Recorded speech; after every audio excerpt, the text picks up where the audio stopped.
Man, yeah, it's been an honor to be here already today with you guys. Like just from the first impression of driving down this beautiful driveway with all these beautiful plants like flowers and greenery. I mean, it just kind of feels like you're coming into an oasis almost, like you're leaving the crazy um, desert of the world, and you're just kind of coming into this space where there's beauty and there's goodness and there's truth. And man, you guys, I've just been so encouraged today from Caesar's exhortations, from the psalm this morning to communion to the worship team, where all of you guys are. Just thank you so much. My heart has been so stirred today. There's something about just the passion and the joy of a church plant that sometimes we can lose.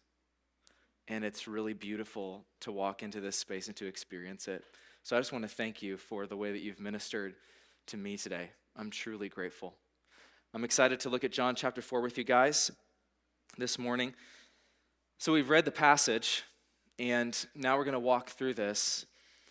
This chapter, John chapter 4, with this story of this woman from Samaria, is really, really fascinating.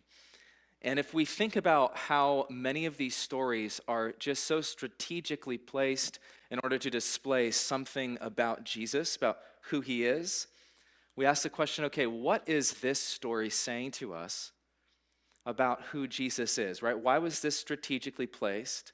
Why was this story chosen? What is it saying about Jesus? And I think what this story is saying about Jesus is that Jesus is the pursuer. He's the great pursuer. And specifically, he's the great pursuer of the outcast, of the marginalized. This story is telling us that there's no one who is too much or not enough for Jesus. There's no one who's too much or not enough for Jesus.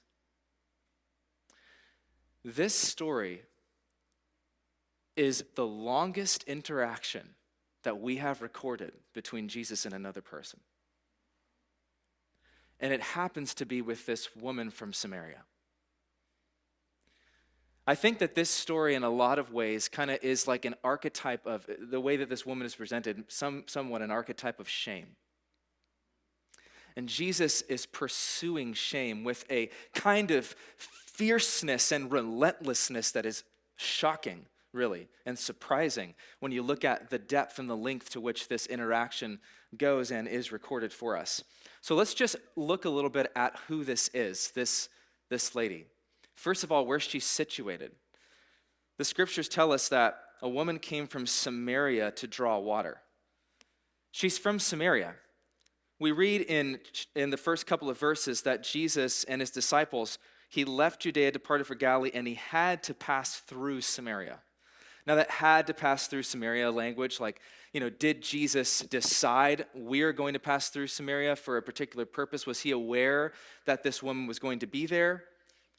Or was it like we have to pass through Samaria because the other routes have construction? Like, we don't, there's not clarity around that, but likely, it's that he decided to go through Samaria for the purpose of meeting this woman. Because you just don't go through Samaria. Like, the Jews would travel 95 to 100 miles to get from where they needed to go, from Judea to Galilee. Like, they would go around the block instead of cutting short almost 30 miles by going through Samaria. And they didn't want to go through Samaria because of the history of what had happened between the Jews and the Samaritans and the ways that the Jews viewed the Samaritans. In 722 BC, the northern kingdom of Israel, Samaria, was overtaken by the Assyrians. And when the Assyrians overtook this northern kingdom, the foreigners intermingled with the Jews. And not only did their bloodlines get mixed, but also their religions got mixed. And so the worship of Yahweh was tainted. And then they ended up building their own temple on Mount Gerizim, we'll read about in a little bit, where the Jews had their own temple, the Samaritans had their own temple. They only believed in the first 5 books of the Torah. They didn't trust the poetic books of the Psalms to be, or the prophets to be from God. And so they had their own mixed religion as well as mixed bloodlines. And the Jews rejected these people. The Jews didn't want to have any dealings with them, as you read a little bit later. And it was so intense that when this text here where it says the Jews have no dealings, let's see which verse it is here. If you knew the gift of God, for Jews have no dealings with Samaritans. Verse 9. You could translate that, it's possible, that they don't share vessels with the Samaritans. From what we know, the Pharisees had made laws on top of laws where they actually said that to share vessels, drinking vessels with Samaritans, was to become ritually unclean. Like these people were outcasts. This woman was an outcast.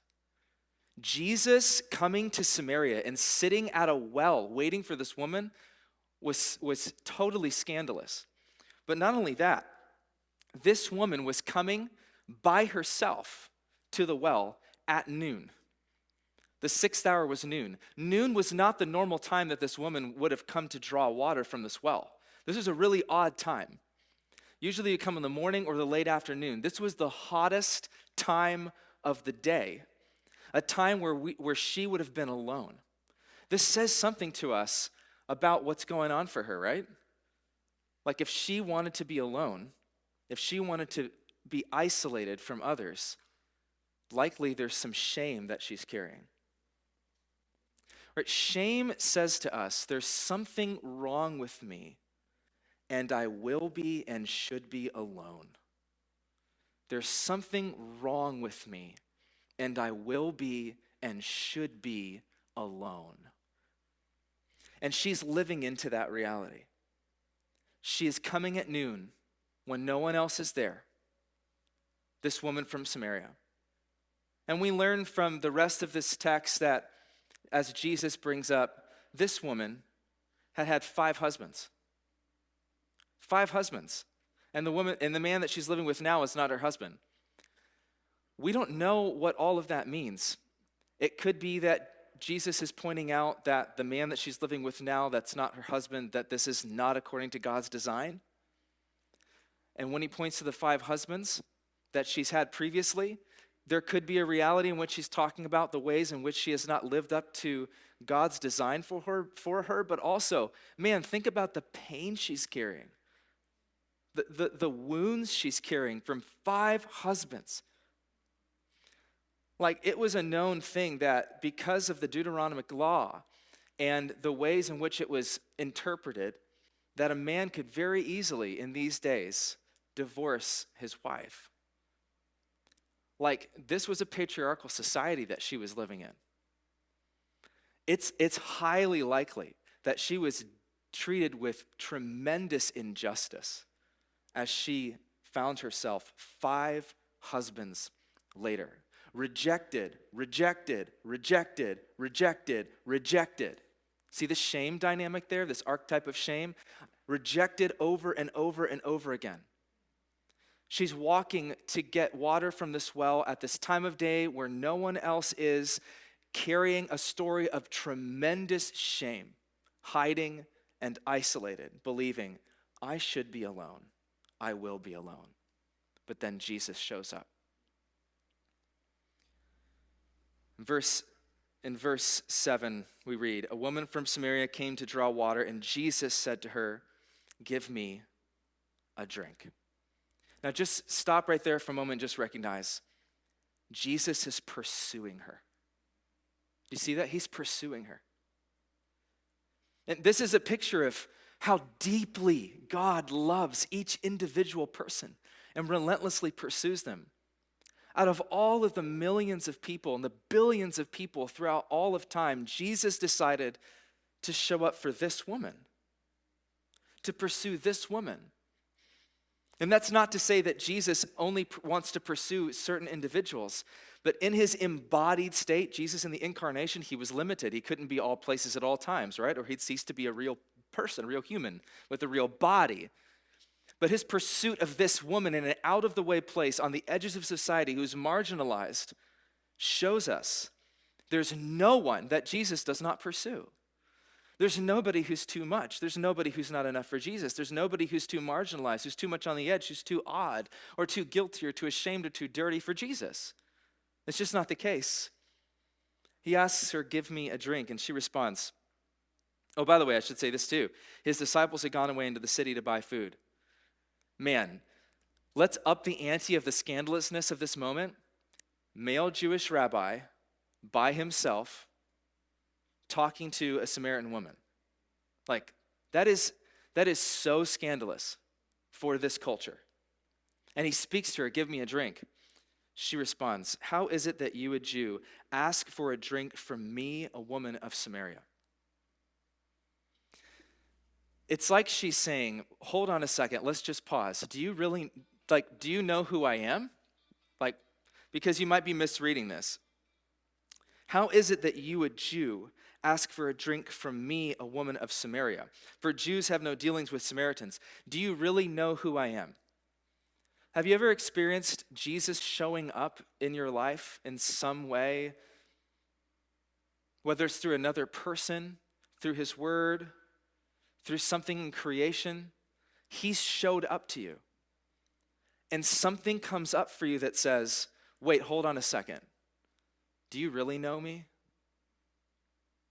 Right? Do you really know me? I don't think you'd pursue me if you really knew me. If you really knew everything about me. Jesus, do you not know that I'm a Samaritan and you're a Jew? Jesus, do you not know that I'm a creature and you're the creator? Jesus, do you not know that I'm a man and you are the God-man? Jesus, do you not know that my life was full of brokenness and sin and you're the one who's perfect and holy? There's something that you must be missing here. And Jesus' response is, if you knew the gift of God. He's saying the problem isn't that I might not know you, it's that you don't really know me. That's what's missing here. That's what's missing here. If you really knew me, you'd be asking me for living water. If you really knew who I was, if you really knew my character, what kind of person I was like, you wouldn't be so frightened and terrified of me. You would actually come to me and ask for living water. Do you ever feel like you can't approach God? If God showed up in flesh, you wouldn't want to go tell him your troubles. You wouldn't want to let him know how messed up your life has been, or your wounds, or your pain, or your shame, or your guilt. You wouldn't want to tell him that because you're afraid of what he might do. You're afraid that he might be disgusted with you. You're afraid that he might be embarrassed to be seen with you. You're afraid that he might be shocked by what he hears. And you feel that so much so that when you sense him pursuing you, you can't even receive that reality that he's pursuing me. You think he must not know who I am, so then we do this. So then we say, well, I must tell myself a different story. What if you don't need another story? What if your story is enough for Jesus? What if you don't need another story? What if what's true and honest about your story doesn't need to be changed for Jesus to want you? And so Jesus says, if you knew the gift of God and who it is that is saying to you, if you knew who I really am, you would ask, give me a drink. Give me a drink. And you would have asked him, and he would have given you living water. Living water. Living water. Jesus often loves to point to things that are created and then connect them to spiritual realities. And the way in which God has uniquely designed this world, as Paul says in Romans 1 and the Psalms make clear, is in such a way that when you look outside, I love that there's windows in here. When you look at creation, God's character and nature is being revealed to us, is being displayed to us. There are spiritual realities, there's wisdom to be found in all of this created reality. There was one preacher that said that He was talking about strip clubs, and he said, have you ever noticed that strip clubs have no windows? And he said that the reason why they have no windows is not to keep people from looking in, it's to keep the people inside from looking out. It's to disconnect us with the beauty of creation. Because when we encounter beauty and beauty encounters us, we're not the same.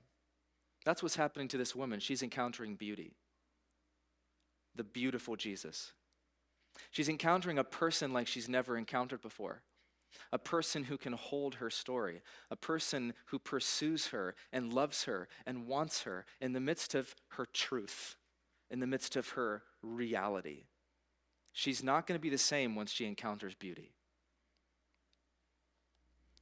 She says, "Sir, you have nothing to draw water with and the well is deep. Where do you get that living water?" I just wonder if she thinks he's a little crazy at this point. It's funny, right? Like, okay. "Are you greater than our father Jacob? He gave us the well and drank from it himself, as did his sons and his livestock." And you can read in Genesis 33 about this story. This piece of land that was bought, Joseph's bones were eventually buried in.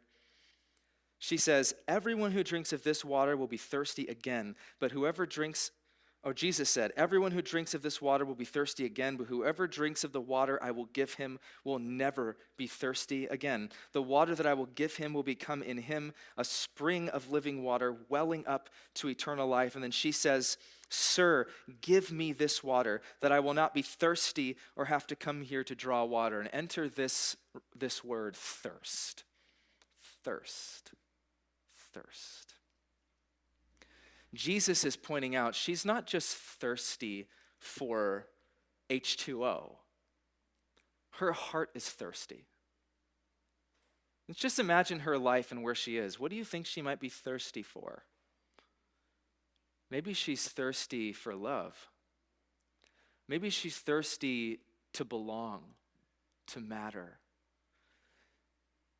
She's thirsty for a relationship where she feels secure and safe and held. And that is what we are all looking for. That's true not only neurobiologically, but theologically. When we were created in the garden, we were created by the God who is a Trinitarian God. And the God who is a Trinitarian God is, as Basil of Caesarea, an early church guy, said, one indivisible, continuous community. God is a community. He's a relational God. And when he created human beings, he creates them in the image of this relational God. The image of God, there's different ways to talk about, but one thing for sure is that humans are created with this relational capacity. Why are they created with a relational capacity? It's the capacity to receive and to give love. That's what the capacity for relationship is. And they're designed to first love God and then love each other. Isn't that the whole law, as Jesus said? That's what you're made for. At the core of your deepest longing, the core of your thirst is you are thirsty for real relationship with God and with other people. That's what you're thirsty for. To receive love and to give love. To belong, to matter, for deep and authentic relational connection. And that's what this woman is seeking for. That's what she's thirsty for. And Jesus is saying, I can give you living water. Water that is alive. This kind of water isn't water that you have to keep going and drawing up. This is water that comes up. And you see, God doesn't have any relational needs. You don't have to keep somehow getting God to give you love or getting God to show up and provide for you something that he doesn't have, like convince him to do it. God is love, and he is an all-sufficient reservoir of love. He alone can give you the real, deep longing of relational connection, of receiving love, of being safe and secure in your story without changing you, without changing your story, that you can't find anywhere else. It's in God. Now, we also experience that in the church as we seek to embody that, as we're filled with the Holy Spirit and we give and receive love towards one another. In an embodied way, the same way that Christ here is showing up in an embodied way and showing this woman this in his presence. When she says, give me this water so that I won't be thirsty or have to come here to draw water, she's not getting it yet. That Jesus then says, go call your husband and come here. Go call your husband and come here. What Jesus is doing is he's pointing out her thirst. She doesn't even know it. Do you know it? Are you thirsty? Do you know you're thirsty? Are you thirsty? Jesus says, go call your husband. It's not to condemn her, friends. It's to awaken her. We have to awaken to our thirst. And some of us, we're not awake. All of us are not awake to the full. But some of us are really lacking in sensitivity to our own thirst and our own need. And this is so kind of Jesus, isn't it? To awaken you. I mean, think about it. If you were dying of thirst, wouldn't it be the greatest gift for someone to let you know you need water?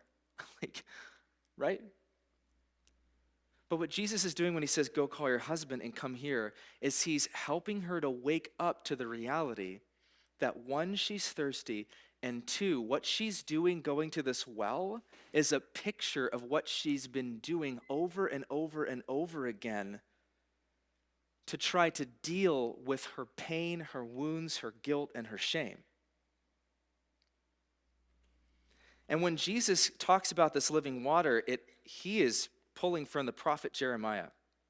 Jeremiah 2, verse 13, the prophet said, for my people have committed two evils. They have forsaken me, the fountain of living waters, and hewed out cisterns for themselves, broken cisterns that can hold no water. So Jesus is trying to point out to this woman, you're thirsty and you don't really know it, and you don't really know what you're thirsty for.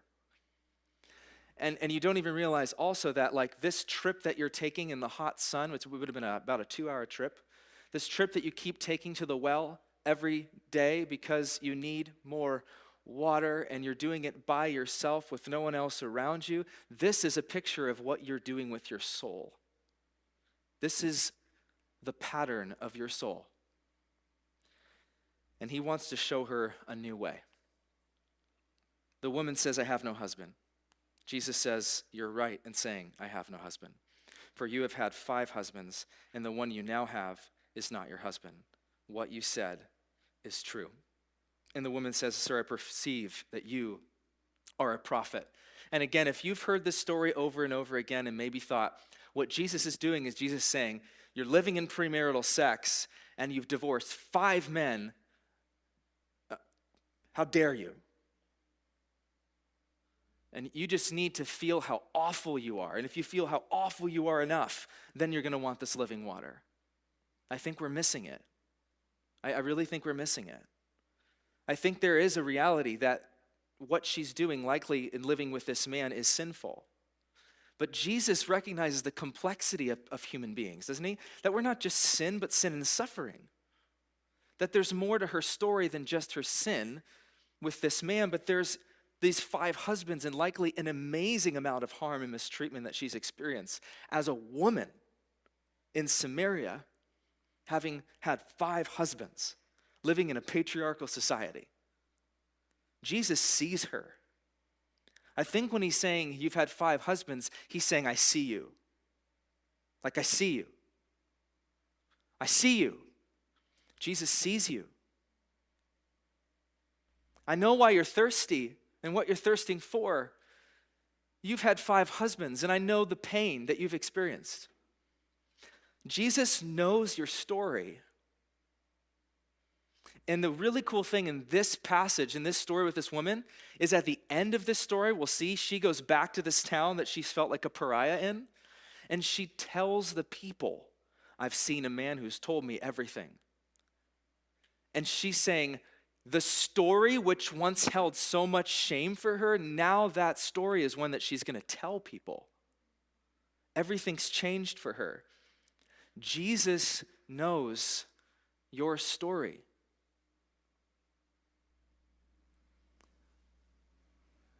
In what ways have you been running, walking, whatever, to a well with a jar to try to write a new story for yourself, or say that your story wasn't your story, or to take away any feeling of thirst because of your wounds and your pain?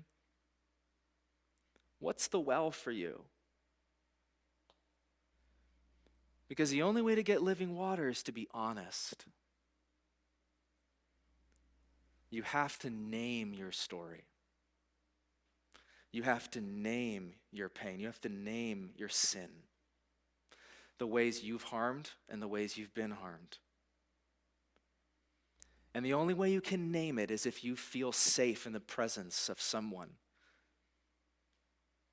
And I want you to know that there's no one more safe with your sin and suffering than Jesus. There is no one. No one.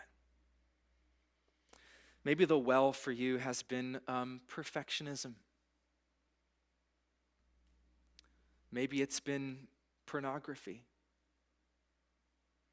Maybe it's been power and control.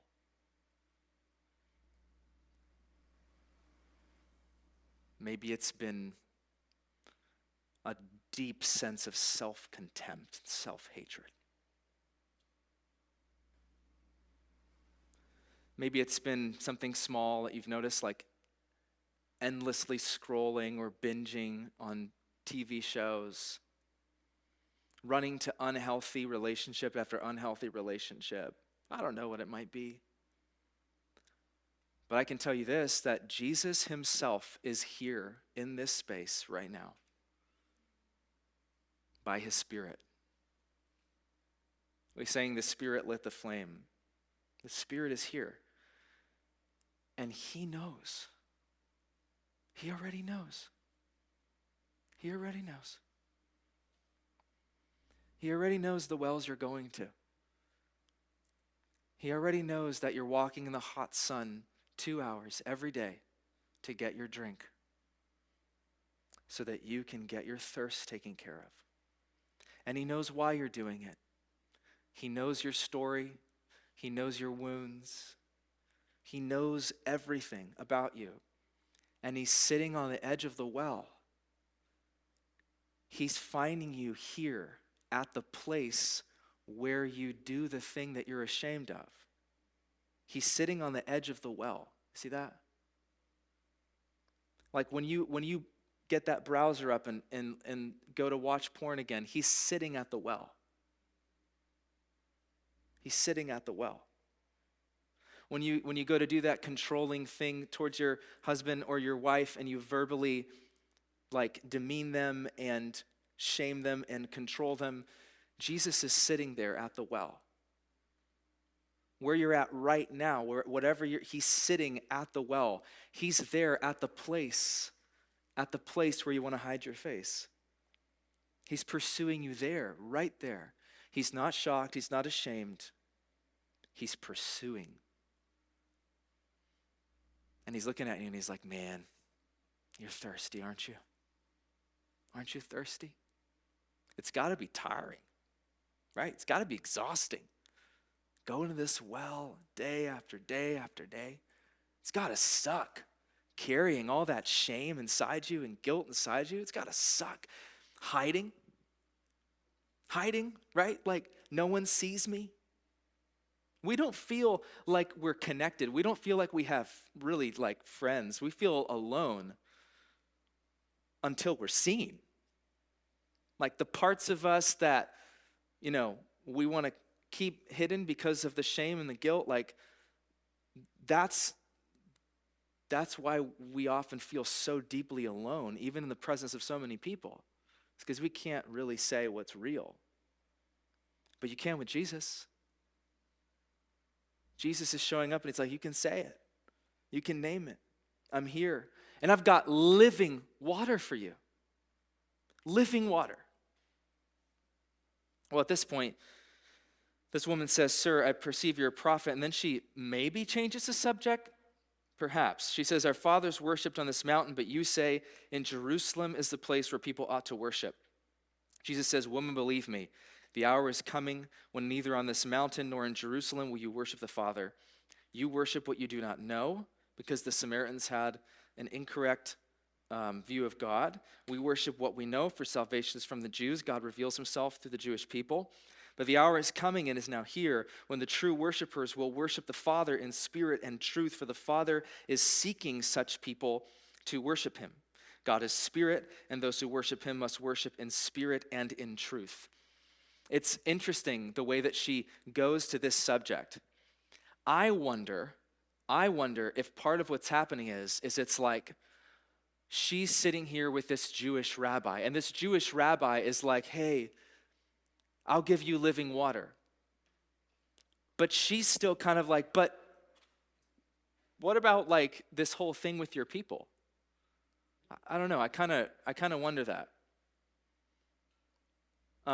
You guys say you're supposed to worship over here, and we Samaritans worship on this mountain. Like, this has been an awful history. This has been a really challenging relationship. And in that, like for me to take what you're saying as true is to disown the traditions that I've been a part of, right, as a Samaritan, and to kind of take the position of my sworn enemies, like in a way, right? Like those who have mistreated me and judged us.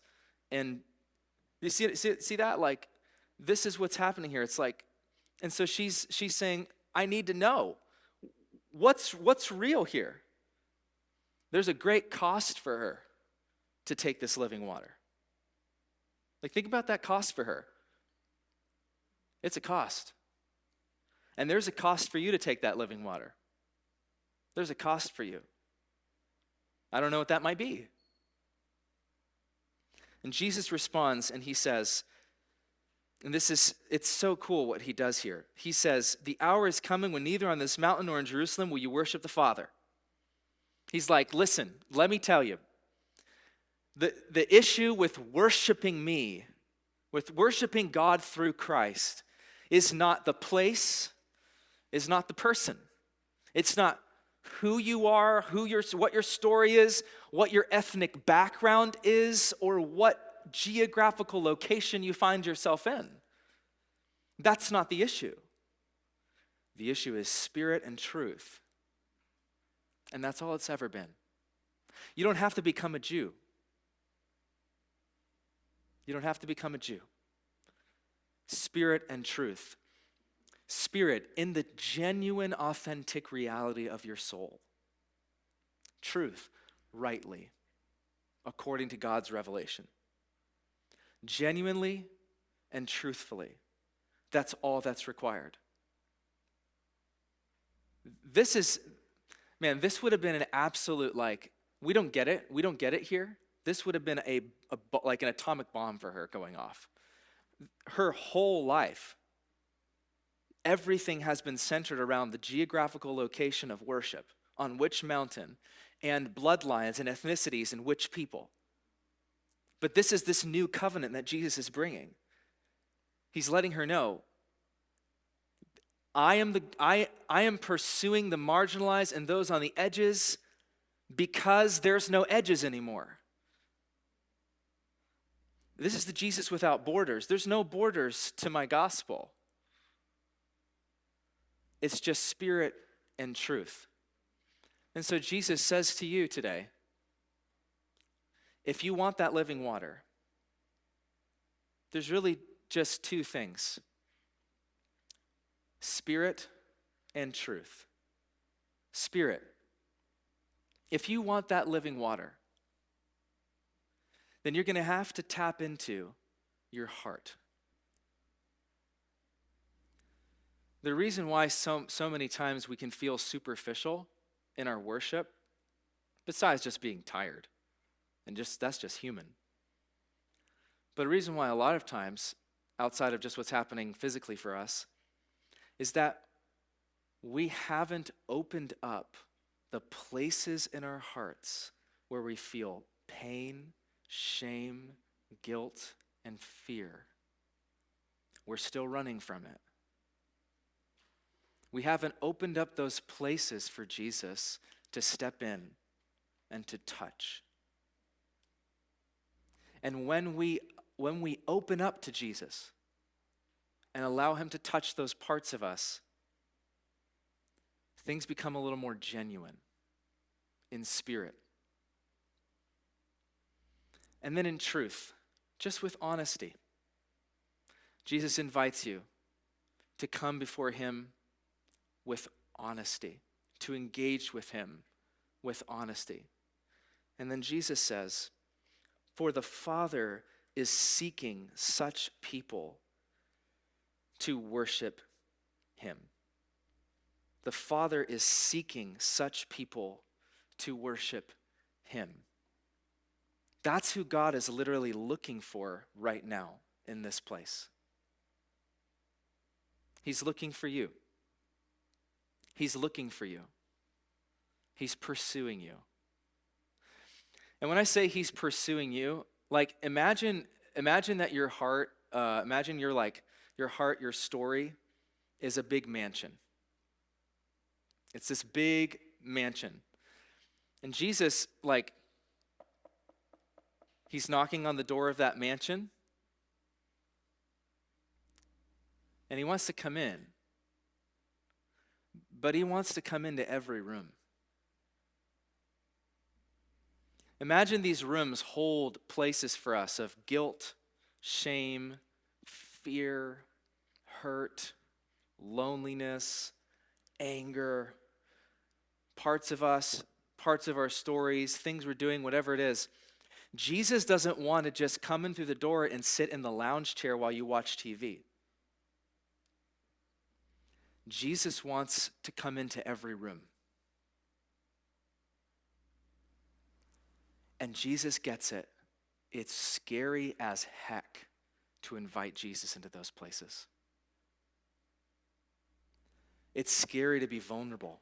It's scary to open up to Jesus. But Jesus wants you to know, from today until the day you die, he will be pursuing you.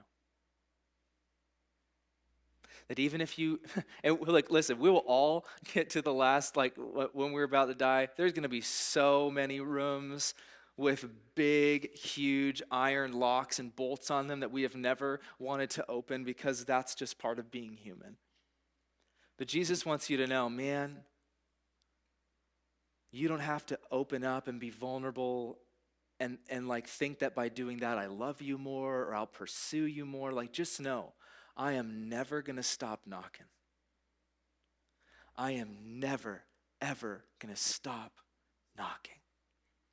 And if you want to just trust me enough to crack it, just crack it. Maybe today you're like, dang, Jesus, I've been going to these wells and I'm still thirsty. And I don't even want to feel my thirst. I just want to keep going. I just want to keep moving in life, right? I want to be busy.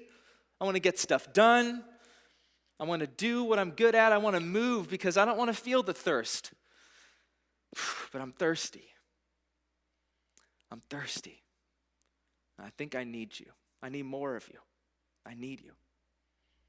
Okay, I see it. But this is scary, Jesus. I think all I might be able to do is maybe just crack the door a little bit. Because your light is so blazing. Your light is so blinding. Jesus wants you to know, man, listen, I don't break the bruised reed. I don't quench the smoking flax. I'm not going to walk into your house and break all your china. You can crack your door open, and I'll just whisper through the crack. I'll just whisper through the crack. I love you. I'm with you. I'm for you. Maybe you can do that today. Maybe in the presence of Jesus, you can crack that door just a little bit. The woman says, I know that Messiah is coming who is called Christ, and when he comes, he'll tell us all things. And Jesus said to her, I who speak to you am he. I who speak to you am he. And to everyone who's gone to a well with your jar, who is saying, what is it that I'm looking for? I don't even know sometimes. I just keep doing this thing and looking for something. What am I looking for? Jesus says, I that speak to you am he. I that speak to you am he. Maybe you don't know Jesus yet. Jesus wants you to know. Like this lady said, when the Messiah, who's the Christ, comes, but maybe for you, you're like, when that thing shows up, or that person shows up, or I don't know, something happens, then it'll tell me everything. Like then it'll all make sense for me, and then I'll feel satisfied, and then I'll feel, I don't know, like things start to really click where they've not clicked. And Jesus is saying, I know, but I'm he. It's me. It's me. Because what you really need is not more success. What you really need is not more money, is not more sex. What you really need is to be loved, is to feel loved, is to belong, is to feel safe and secure with someone who sees your whole story and is able to still hold you and pursue you. And that's Jesus, who's able to forgive you of the wrongs that you've done, who's able to wipe away the slate that holds the details of your sin. Do away with it. Who's able to redeem you, to redeem your story. This is who you've been looking for. It's under the what is the why, and the why is it's Jesus. I that speak to you am he. And the woman left her water jar and went away into town. She left her water jar. What a transformation. What a picture, right? She leaves her jar. You know what? Just imagine right now, everybody in this room, we all came in here and we're all holding this jar. Okay? You sat down in your seat and you propped up your jar. Sat your jar down. Because we've all got a jar. We've all got a jar. We're all holding on to that jar. Jesus sees the jars. He knows your jar. He knows what it is. And Jesus wants you to leave your jar here today. What would it take for you to let go of that jar? What would it take for you to let go? What would it take for you to say, I don't know if I need that anymore. I don't know if I need that anymore. Maybe it's too much to think of letting go of the jar. Maybe you could just loosen your grip on the jar. What do you need from Jesus to help you to just loosen the grip on the jar? Because Jesus doesn't want you to keep carrying, lugging this jar around. I mean, we got lots of jars. If you go to our house, right, we've got jars in our garage and jars in our attic. We got maybe one jar today that you brought with you that you're aware of. Jesus is just pointing out that one jar. I don't know what that might be that the Spirit of God is kind of pointing out for you. That one thing you're doing, that one, I don't know what it might be, pattern, mindset, belief. She leaves her jar and she goes into town and she says to the people, come see a man who told me all that I ever did. Can this be the Christ? So they went out of the town and were coming to him. And like I said at the beginning of this chat through John 4, 1 through 30, this woman who was isolated, feeling a ton of shame around her story, right? Around she's had 5 husbands, now she's living with this man who's not her husband. She feels guilty, she feels ashamed. Now she goes to the town, this place where she wanted to be, hide. And now she's like, come see this guy who told me everything I did, who told me everything I am, who told me everything I was, and I'm not afraid anymore of it. Like something really shifts in her. I mean, I'm sure she was still afraid of the way that people would have responded to her. But there's a kind of like belonging and security that she found in Jesus that just gave her this ability to show up in this place and point to her story and then go, yeah, remember my story? Let's go see Jesus. Because Jesus knew me. He saw me. And he was still there for me. He's the Messiah. He's the Christ. Could you imagine a life where instead of spending so much of your energy trying to spin a different narrative about who you are or what you do? Like Caesar said this morning as we're doing confession, he's like, man, as I confess, I'm saying I'm not as XYZ as I thought I was. And he said it's hard, and it's really hard. It's hard to be honest, right? Because we're all trying to deal with this deep sense of shame that we carry. What if we could actually name with honesty, like confession, our story, our wounds, our sin, and in the presence of Jesus, we are so held, we are so safe, we are so secure, we are so forgiven, we are so loved, that shame quiets enough for us so that we don't have to spend all of this energy to lie about ourselves anymore.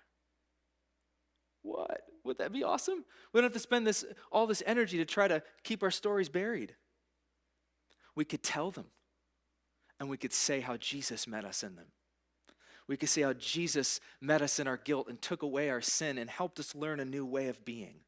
How Jesus met us in our wounds and helped us to be able to grieve and to be able to find healing. Could you imagine?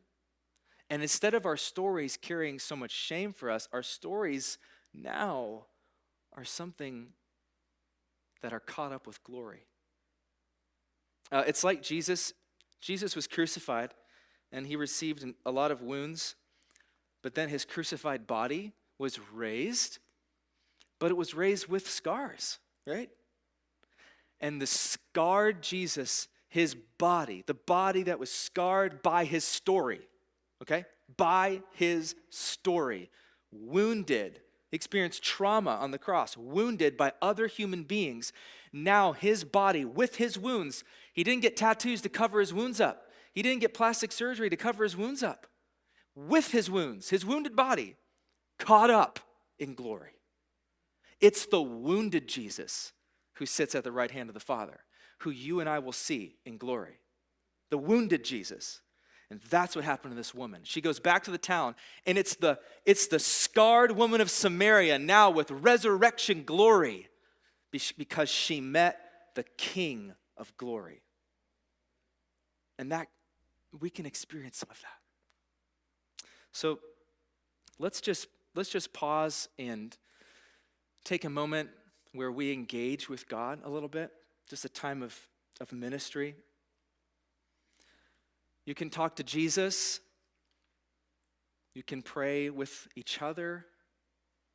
Let's just take a moment to engage with Jesus or with each other around this invitation of Jesus to drop our jars or to release the grip on our jars, to crack the door open to the Jesus who pursues us. I'm going to pray and then leave you to engage with Jesus and one another.